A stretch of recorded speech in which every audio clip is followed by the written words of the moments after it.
Should I start with number 1? It's almost perfection. This is like gold in a bottle. Very, very bottom, number 15 is $60. Hey guys, and welcome to today's video. If you're new here, my name is Caitlin. So today I'm going to be doing a very exciting video. So over the last 6 months, I have tested 15 foundations. I started thinking like, if you guys have been watching all of them, you might want to know which ones thought were best to worst. So I actually have thoroughly tested each and every one of these products, and I have come up with a formula basically to actually rank these. So I have come up with 5 categories that I consider when it comes to ranking them, and basically in each category I rate it from 1 to 10, and then I get a percentage. And so that's actually how I decided to rank these, because I can't choose to save my life, and it really helped me figure out which ones I really do think are the best. And so if you want to find out what 15 foundations I'm talking about and in which order I have ranked them and why, then keep on watching. I have my bucket here. This was really hard for me to narrow this down, but I did it. I did it, guys. I did it. So should I start with number 1? So in first place came with a 99%. This is almost perfect. It's almost perfection. Is the One Size Turn Up the Base Versatile Powder Foundation. This one is absolutely incredible. It has really, really good coverage. I do find that if you have blemishes, if you have acne prone skin like me, you would probably want to apply concealer underneath this guy. It works with a brush, it works with a sponge. If you want the most coverage, I recommend a sponge. It is so incredibly blurring, so incredibly smoothing. Literally looks perfect. It makes your skin look airbrush. I've used it with multiple different primers. It's always looked great. It never looks dry. It rarely looks powdery. And if it does look a little powdery, you apply some setting spray and it totally takes that away. Has a beautiful soft matte finish. So if you are combo to oily skin like me and you like a matte finish, this is perfect without looking dry, as I said, and it never looks cakey. I've never had it look cakey ever one time. I set my under eyes with it. Looks so smooth. It doesn't look crepey or dry. And you can actually also use it on top of foundation, but just be careful. If you have a really, really, really heavy foundation, I wouldn't recommend this because it's obviously going to be a little heavier than your typical powders, but it does add coverage. I like to touch up throughout the day with this. And it looks really, really great. It's just so smooth and I just feel so flawless when I wear it. Then when I actually paid attention to how it was wearing, for us combo to oily skin type ladies and gentlemen, it does develop a shine. It doesn't completely control shine, but it touches up really, really nicely. So if you go in with a sponge just like you did when you applied and just touch up where you've developed a shine, it doesn't go cakey, doesn't, separate, shift, move, or make your makeup go funky. I have worn this for 12 plus hours, and as I touch up throughout the day and keep it mattified, it just looks so perfect. I know I just said that combo to oily skin types that this does develop a shine, but that being said, I didn't really develop much of a shine until like 8 plus hours. Nothing to complain about. In second place with a 98% is the Charlotte Tilbury Airbrush Flawless Foundation. This is not new, but I had just tested it in, was it January, I believe? And it is one of my absolute favorite foundations in the whole wide world. I love it, love it, love it, love it, love it. So this has incredible coverage, like a very, very, very high medium with like a light first layer. Very buildable, and it gets to a good full coverage. It applies extremely smooth. It's skin-like. I forgot to mention this one is also skin-like. It doesn't look heavy. It looks really, really, really skin-like as well, especially with setting spray. Basically, any foundation is gonna look better with setting spray, in my personal opinion. It really just like melts it all together.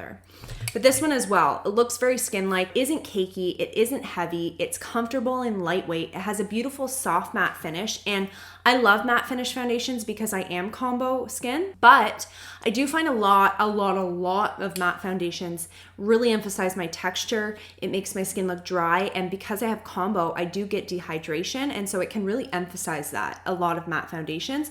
But this one just looks so smooth, so flawless, and it has a beautiful matte finish. I do find it controls my shine really well. I typically only have to touch up maybe once a day, and that's, if I'm gonna wear it like 8-10 plus hours. So it really lasts really, really, really well. Sets down really nicely. Products layer well on top of it. It looks super smooth. It really does give you that airbrush flawless finish. I think it's named perfectly. It also doesn't separate, like barely at all. And this is typically like around the 9, 10 plus hours, which I have a really hard time with finding foundations that don't separate on my skin.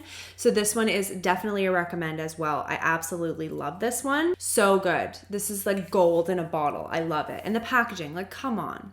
She's stunning. So number 3 and number 4 are actually tied with a 97% each. And it was really hard for me to choose which one is which. So technically they're tied, but I did pick one to go first for a reason. So the next one is the Fenty Beauty Powder Foundation. I don't know if you guys saw my video, but I did a review where I actually did side-by-side comparison of these two, and they were basically very, very, very similar. The only difference is that this one has a little bit more coverage.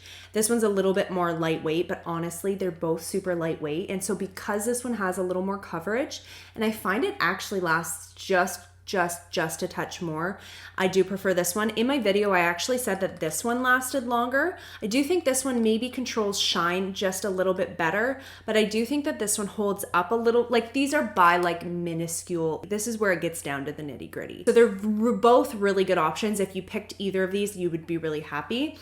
The reason I picked this one before my next one is because it is a little bit more versatile in the fact that you can use it as a powder foundation, obviously. You can use it for touch-ups throughout the day, even when you use other foundations. It touches up really nicely. I use it all the time. And you can also use it on top of foundation for added coverage. And so for that reason, that's why it's come in third place. This one is a beautiful soft matte finish, very similar to the one size. It has a good high medium coverage. I don't think that it has quite as much coverage as the one size. So this one I do find I definitely need concealer on my blemishes and like on my under eyes and everything. It sets concealer really well. It sits on top really well. It's honestly so stunning. It looks super smooth, blurs the pores, flawless. It doesn't get cakey, even on top of concealer or foundation. It doesn't look dry, and again, especially with setting spray, but it really just doesn't look dry at all. It looks super lightweight, super skin-like, probably more lightweight and skin-like than the one size if we're comparing them. And it wears really well. Minimal wear, minimal separation, minimal creasing, minimal shine. There's a tiny bit of separation sometimes on my chin and my lip, but again, minimal and typically after the like 9, 10 plus hours. So it wears really well. It touches up great. I didn't get any shine till like 8 to 10 hours. And when I did touch up at that point, it basically looked the same as when I finished my makeup. Really great as well. So that is number 3. So in fourth place with, again, 97% tied with the Fenty Beauty Powder Foundation is the IT Cosmetics Your Skin But Better Foundation Plus Skincare. So this one is actually a radiant finish foundation. All of the first 3 were matte finish. This is radiant finish, and let me tell you, this is hands down the absolute best radiant finish foundation I have ever tested in my life. It's so good. It's so good. I can't get over it. It has medium coverage and it is buildable. So when you put the first layer on, you get like a high light coverage. It's not the highest coverage, but it is advertised as a medium coverage foundation. So, you have to keep in mind what claims are when you're, if you're looking for full coverage, it's obviously not going to be it. But it does have a buildable formula. So if you want to get to a high medium coverage, then you just put a second layer on. It builds well. It doesn't get cakey. It's so stunning. Honestly, one of the most beautiful foundations on the skin. It's very skin-like, very lightweight. It is like your skin, but better. That whole line, this fits right in. It's so good. It sets honestly perfectly. It looks like you are poreless, especially keep in mind with each of these foundations, I used a mattifying primer. So you want to use a primer that's suited to your skin. This just looks so smooth. You look like virtually poreless. It wears really well. The only thing I will say is this one did crease a little bit worse than the other ones on my nose, probably because of my oils and because this is a radiant finish. But aside from the creasing, my makeup looked perfect until like 9+ hours, where I got a little bit of shine and just a little bit of separation on my chin, like ever so slightly, very similar to the first 3 that I just talked about. And for a radiant finish, I was like over the moon about this. Typically radiant finish foundations break down very quickly on my skin because I do develop oil, especially in my T-zone. For my oily to combo skin types, this is obviously maybe not going to last quite as well as your matte finish, but it's the longest wearing radiant finish foundation hands down, and it just looks so healthy on the skin. It has that healthy glow without looking oily, without looking greasy, without looking too glowy. It just makes your skin look so, you know, healthy and kind of have a bit of like a zhuzh to it. It's just like you look plump and healthy, and you can see that radiant finish. I also love that it has skincare ingredients in it, which also I forgot to mention, so does the Charlotte Tilbury. Because it has those skincare ingredients, it's actually going to work to improve your skin while you wear it. I haven't worn it long enough to do that because I've been testing so many, but I love that it has those really good for your skin ingredients. I honestly think it's underrated and not talked about enough. Moving on to number 5. This is the e.l.f. Camo CC Cream. I have talked about this quite a bit on my channel. P.S. This little hair here is just like pissing me off, man. So this is the e.l.f. CC Cream. I've talked about this quite a bit. I do think it's a dupe for the IT Cosmetics CC Cream as well. It is quite similar. I actually think it has more coverage than the IT Cosmetics one, and it lasts really well. This one has a high, medium to full coverage. It's very buildable. The coverage is absolutely incredible on this one. It is very, very smooth when you apply it, very skin-like, and it has almost like a nice radiant finish before you set it. It looks very almost dewy on your skin, and so it really feels hydrating and it feels really good for your skin. It also has those skincare ingredients. It has collagen, peptides, niacinamide. Sets beautifully. It looks super smooth, feels lightweight. There's no caking. There's no dryness. It just looks perfect. It looks flawless on the skin. It wears really well, maybe not quite as well as the first top 4. So I would say the first 3 for my oily to combo skin types, those are the ones I would recommend if you're, you know, concerned about all day kind of wear. The IT Cosmetics would be just about one of the only radiant finish foundations that I've ever had last longer than 6 or 7 hours without breaking down completely. And so I definitely recommend it. This one just doesn't quite last as long as the first 4. So with this one, at around 6 hours, I checked it out in the mirror, and I noticed there was no creasing at all. There was minimal shine and minimal separation, like maybe just the ever so slightly on my chin. It looked basically perfect at 6 hours, which is great. Remember, this is an affordable option. And then at around the 9 to 10 hour mark, I started to see some creasing in the nose, which, as I mentioned, this happens pretty much every time I do my makeup, so it wasn't too concerning. I did start to see a little bit of a shine develop at around 9 to 10 hours, but that's great. And I did notice that it was starting to separate a little bit more on my lip, my chin, and on the sides of my nose where it was creasing. So as I said, it didn't hold up maybe quite as well as the other 4, but it held up really well for a, hydrating CC cream. I absolutely love this guy. It is so good. I really, really enjoy it. And if you like the IT Cosmetics CC cream, you will love this, and it will be a lot easier on your wallet. Those first 5 foundations are ones I highly recommend, honestly, to all skin types. Every single one of them I think would work on every single skin type. None of them settle into fine lines. None of them look dry. Like, they all hold up really well to oils. So I think all skin types would be, really impressed with these, and I definitely recommend them to each and every one of you. Now, the next 10 aren't perfect.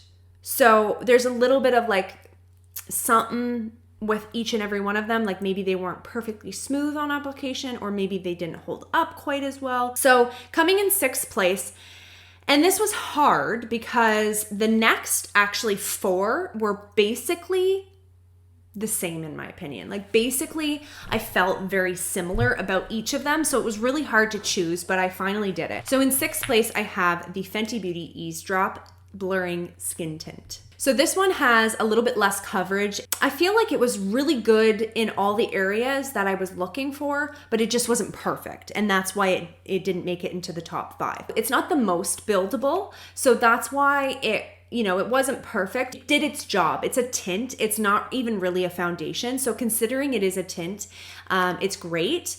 And it really does give you just that kind of blurred appearance. And especially if you apply concealer, you can look like you're wearing full coverage. It's just you have to apply a little bit more concealer. So I really enjoy this for like quick and easy everyday looks. It's super, super, super skin-like, super lightweight. It does set really nice. It does set really smooth. The only thing is I do find it's not quite as smooth as the first 5.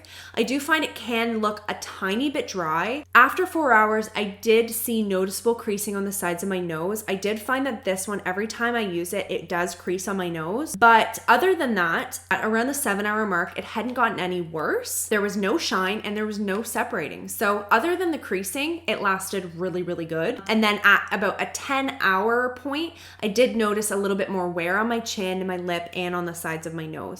So it only lasted a good like 9 or 10 hours before it started to break down, but that's pretty good. Like 9 to 10 hours is a long time. The shine started to develop around 8 to 10 hours and it touched up pretty good, except for, again, as I said, where it had already separated, it did look a little bit cakey when I touched that area up, but everything else looked basically perfect. So it's honestly a good option for those of you looking for something a little bit more natural, because it is probably my most natural option in all of the ones that I have today. I forgot to mention this came in 90%. So then in 7th place is another powder foundation. It is the L'Oreal Infallible 24-Hour Fresh Wear. So this foundation I actually reviewed, and when I reviewed it, I just don't think I wore the right primers or something, because it really just broke down super bad in my review. But since testing it, I've tested it multiple times since, and I have had much better experience with it. So this is really good coverage. It's like a high, medium to full. I do think it's probably the most full coverage out of all 3 powder foundations, even the 2 high end. So I think this one is the best for coverage. This one also applies extremely smooth. It blurs pores. It looks absolutely stunning, flawless. It's not dry, it's not cakey, it's lightweight, it's skin-like, it sets concealer under the eyes. It's perfect. It looks honestly perfect. This is like perfection upon application. It's just the wear wasn't perfect. So even though I've had better experiences with this, it's still not perfect. And if you are combination oily skin types, I definitely recommend a good mattifying primer with this. So I did notice noticeable creasing again by around 4 hours. But aside from that, it really lasted a good 6 to 8 hours before it started to break down. So again, it's not gonna last like the first 6 that I just mentioned, but it looks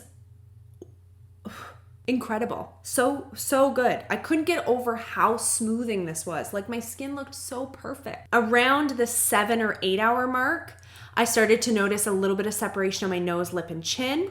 The shine started to develop around 6 to 8 hours. So it didn't wear perfectly, and that is why it's in 7th place, but it does look stunning. With a good mattifying primer, you can get a good 6 to 8 hours of wear out of it. So it is still a really good option if you're looking for something more affordable and you don't need all day like 10+ hour wear. So I still really liked it.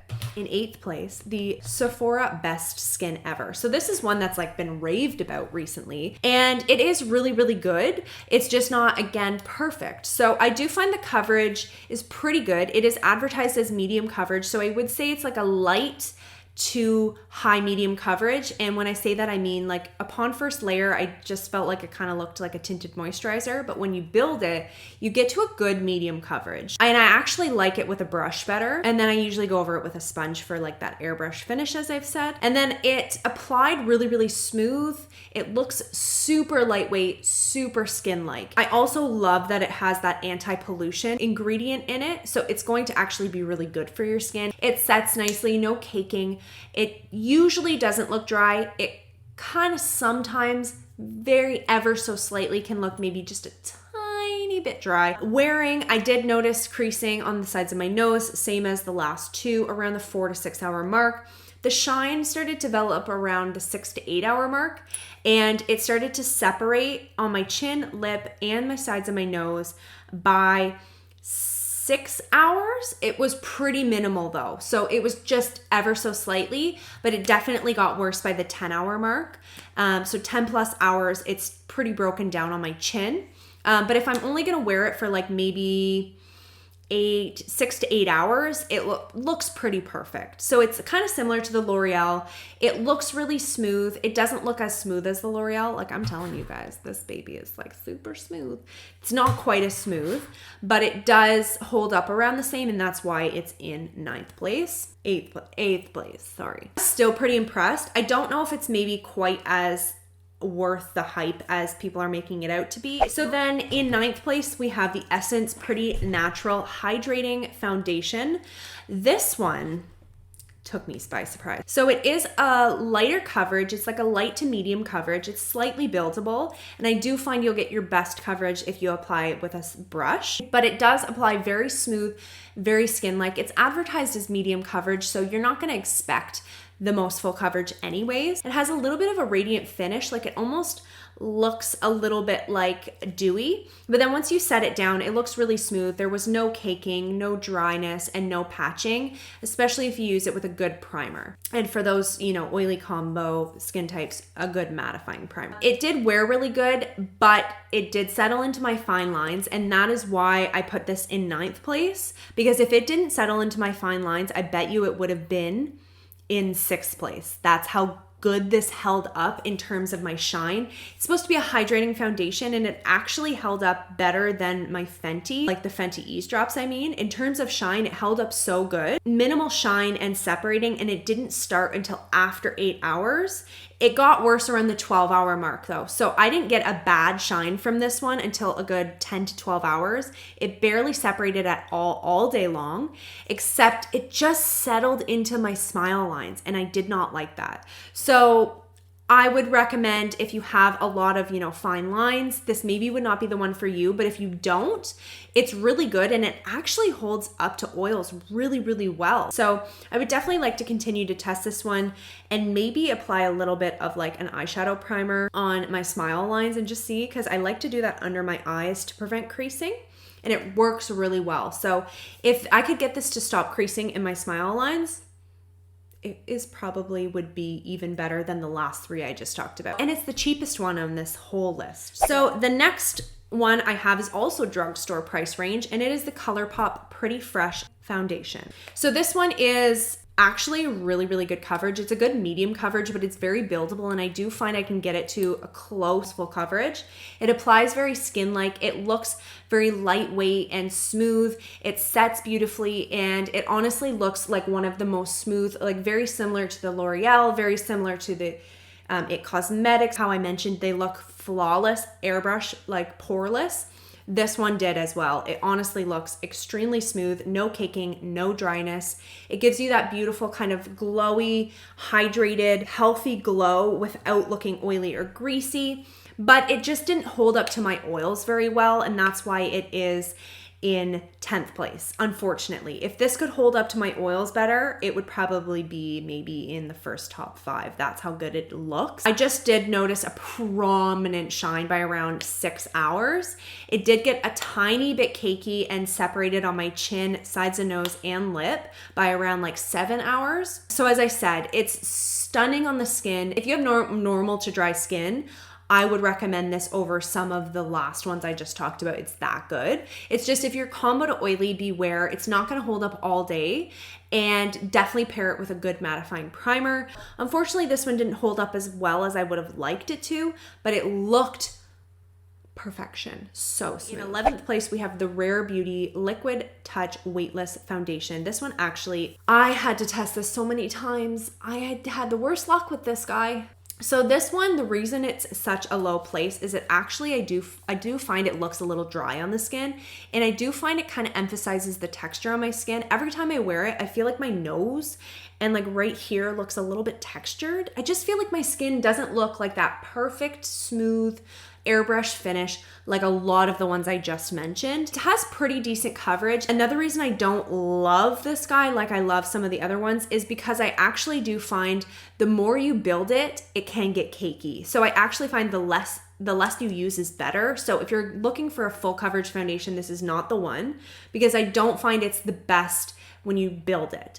So you kind of want to just do a lighter layer. You can get to a good medium, but nothing more than medium coverage. It looks super lightweight and it has that really, really, really thin consistency. Feels super hydrating, really nice on the skin. But once you set it, it looks lightweight. It looks really nice. It just doesn't always look super, super smooth and can kind of emphasize texture. And that's why I just didn't absolutely fall in love with this one. This one controlled shine really well, especially on my forehead. Like, I didn't have to touch up barely at all. No shine whatsoever until around 8+ hours.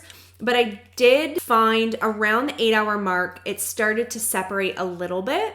And I don't find this one's transfer proof either. So this one actually wears not too bad. If you wear it with a good mattifying primer, if you're combo to oily, it's gonna hold up pretty good. It just doesn't look super, super, super smooth like I want it to. And so it's kind of like okay. It has decent coverage. It looks decently smooth and it wears decently, but it's just not like great. Like I wouldn't rave about this one, which really disappointed me because I love, if you've watched my channel, you know I love Rare Beauty like so stinking much. In 12th place, we have the Physicians Formula Butter Believe It Foundation Plus Concealer. I've had mixed emotions about actually. So this one is actually really nice, but it is the type of foundation similar to the Rare Beauty that you don't want to build, but this one's like much worse. Like I cannot put 2 layers on or it gets cakey like within an hour. So this one you want to be careful. Less is more. So I honestly think that it doesn't get more than a high medium coverage. I think you could build it to a full coverage, but when I do build it, it gets super cakey. It does look really smooth. It sets really nicely. It actually looks really skin-like. And so it does look beautiful. But I do find that it doesn't wear perfectly and it can look a little bit more makeup-y than the other options. So around 5 hours, if I haven't layered it, it usually have a little bit of separation by 6 to 8 hours. It's just kind of another one where it looks really good, but it just doesn't wear as well with my oils. I typically go for this one if I'm going for like less than 8 hours. If I'm gonna only wear it for like the afternoon, it looks great. But for those combo to oily skin types, I don't necessarily recommend it if you're looking for like all day wear. And it's also a little finicky because you cannot layer it. If you use it properly though, it does look nice. So don't get me wrong. I think I even had this in a faves video. Like I do love the way it looks on the skin when I only use one layer, but it just doesn't hold up to my shine like I would like it to. Plus, shade range, worst shade range I've seen in a long time. There was like 10 shades. I'm sorry. This was the lightest shade and it is too dark for me. I can pull it off. It's not too bad. But if you were lighter than me, this would be way too dark for you. So unfortunately, it just wasn't the best of the best. So next we have the Marc Jacobs Extra Shot Caffeine Concealer and Foundation. This is the second most expensive and it is in 13th place. So I'd say that from 1 to 12, I think if you pick them up, you will be able to use them, like they're good, but then these bottom 3, I just don't recommend. Well, number 1, let's talk about the good things about this. It has really great coverage, I do have to say, like almost full coverage. It's quite buildable. It looks really good. It covers really well, but I do find once you set it, it can look a tiny bit dry and it just looks a little bit makeup-y. Like it kind of accentuates the texture. It kind of looks a little crepey under the eyes when I use it as concealer. It just kind of looks a little heavy and crepey under the eyes, so I don't like it as concealer. It's not the worst concealer, but I just don't love it. And then as foundation, I just don't find it wears that great. As I said, it doesn't look as smooth as some of my favorites. It kind of accentuates the texture. Creases on my sides. It creases on my sides when I apply it all over my body. No, it creases on the sides of my nose around 3 to 4 hours, which is not great. It did start to separate on my chin and lip and nose around the 5 or 6 hour mark. And then I do find that it's like not transfer proof at all. I wore a mask for like 15 minutes and it completely came off my chin and my nose, like completely came off. So it just doesn't wear very well and it also doesn't sit very well on the skin. Plus, you only get 0.54 ounces, so like half a fluid ounce. And I know it's advertised as a concealer, but it's also advertised as a foundation. So no, unfortunately, I just don't love it. It's too bad too, because the coverage is great. The other thing I wanted to mention is it has 5 forms of coconut, including coconut oil. I did notice that I got like deep acne. I can't pinpoint, I'm not gonna say it's from this, but I would not be surprised because it has that coconut. I'm like kind of afraid to use it on my face. I was really hoping it would look great under the eyes and I could use it as concealer because then it would actually make the price worth it, I just don't recommend it, to be honest. So that one was in 13th place. 14th place was the Morphe Filt'r Effect, guys. I can't get this to work for me. I know a lot of you like it, I know, but I can't. I do have to say it looks not bad. It looks pretty good. It has like medium coverage. It's slightly buildable, but it's not the most buildable. So I do find I definitely have to use concealer if I want to look like full coverage. But I do have to say it applies very smooth and skin-like. It does have that kind of blurring effect. Once you set it, it looks nice. There's no caking. It looks and feels lightweight. It just can look a little bit dry, accentuates the texture, and it kind of just looks a little, it just doesn't look smooth like my favorites from this bunch and from other foundations I love. Around 4 hours, I did already notice quite a bit of wear. It started to separate and kind of look a little bit makeup-y on the skin, a little bit almost patchy. And then 7 to 8 hours, it was much worse. It started to crease. It just won't wear on my skin very well. I've used multiple primers, really good mattifying primers. I can't get it to wear well at all past like 4 or 5 hours. And then when I touched it up, it just worsened everything and made it look cakey. So honestly, if you have oily to combo skin, I don't recommend this. I can't speak for somebody with normal to dry, but because I said it kind of looked a little dry, I don't even know if I would recommend it for dry skin. I don't know. It's one of the worst out of all of these that I've tested, and I know it has great reviews, but I don't know. I really don't think it's worth the hype. If you haven't bought this yet, I would definitely recommend some of the ones that I talked about already over this for sure. Okay, last but not least, we have probably the worst foundation I've ever tried in my life, and it's the most expensive one. So that just goes to show you price does not mean anything. Very, very bottom, number 15 is $60 Canadian, but still $60. That's the Shiseido Sychro Skin Radiant Lifting Foundation. So if you missed my review and you were interested in this, don't buy it. I really don't like it. So it does have incredible coverage. I will give it that. It's totally full coverage for sure. It does apply smooth typically, and it does look like really, really dewy, really radiant, like real radiant. For me, I was almost like, holy smoke. But I was kind of going with it. I didn't mind it. It does kind of feel tacky though and like sticky, but once you set it, that does go away. But once you set it, it does look pretty smooth, but it can actually look quite patchy. I've had times where it looks like completely patchy. It can look dry. It can accentuate your texture. I find that products don't sit well on top of it, and I find you can't play around. Once you've set it, you can't really play around on top of it too much. Like I've applied a powder blush and it like completely started to lift the foundation. It's just not good, honestly. I don't love it. I don't even like it on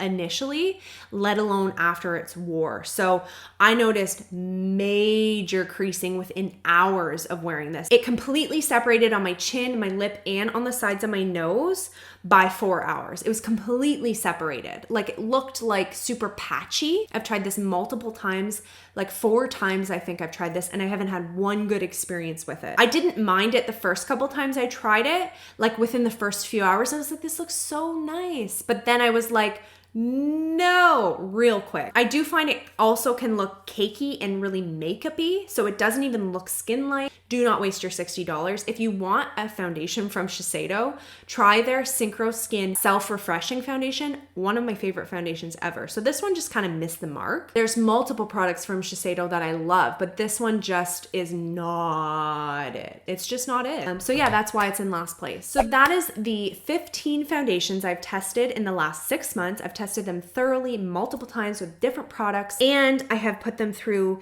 a very precise and intensive ranking system, like formula. These are all my notes. I was pretty passionate about this video, so I hope you guys enjoyed and found this helpful. If you want more videos like this, let me know, because I really enjoyed doing this. And yeah, thank you so much for watching. I'm gonna link all these individual reviews down below if you wanna see more about them. And I hope you guys are all well. Don't forget to give this video a thumbs up if you did enjoy it, and subscribe to my channel if you want to see more from me.